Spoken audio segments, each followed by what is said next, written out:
दिन with Bible के साथ मैं हूं जबीर जुएल और आज का जो मैं पैगाम लाया हूं वो खुसूसन उन ईमानदारों के लिए है जो अब तक मैच्योर नहीं हुए, जिनके चाल चलन से, गुफ्तगू से, उठने बैठने से पता चलता है कि वो अब तक बच्चे हैं। तो हमें चाहिए कि हम मैच्योर हों।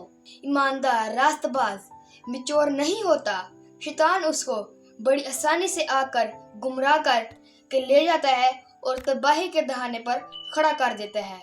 इसी तरह जब हमारे माँ बाप होते हैं, जब वो बूढ़े हो जाते हैं तो वो अपने बच्चों से कहते हैं कि मैं कब तक तुम्हारे साथ रहूंगा, और उनके कहने का भी यही मकसद होता है कि अब हमें मैच्योर होना चाहिए, क्योंकि हमारे आगे जाके खानदान होना होता है तो उनको हमने संभालना होता है। और वैसे ही खुदा यीशु मसीह ने अपने शागिर्दों से और भीड़ से कहा कि मैं कब तक तुम्हारे साथ रहूंगा, और उनके कहने का भी यही मतलब था और यही मकसद था कि इनमें से जितने भी रास्तबाज हैं उनको समझ लग जाए कि उनको अब मैच्योर होने की ज़रूरत है।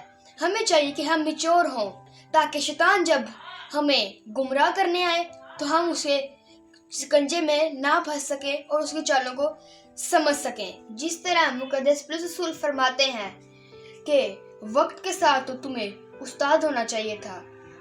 और जब मुकद्दस पौलुस रसूल एक और बात करते हैं कि जब मैं बच्चा था, बच्चों सी बातें करता था, बच्चों सी अकल थी, तो जब मैं जवान हुआ यानी बड़ा हुआ तो मैंने बच्चों सी हरकतें यानी बचपन को तर्क कर दिया और मैं मैच्योर हुआ। मुकद्दस पौलुस रसूल भी बहुत मैच्योर थे। तो हमें चाहिए कि हम मैच्योर हों। ताकि मज़ीद वीडियो देखने के लिए हमारे चैनल को लाइक कीजिए, सब्सक्राइब कीजिए और बेल आइकन ऑन करना मत भूलिए। Thank you for watching.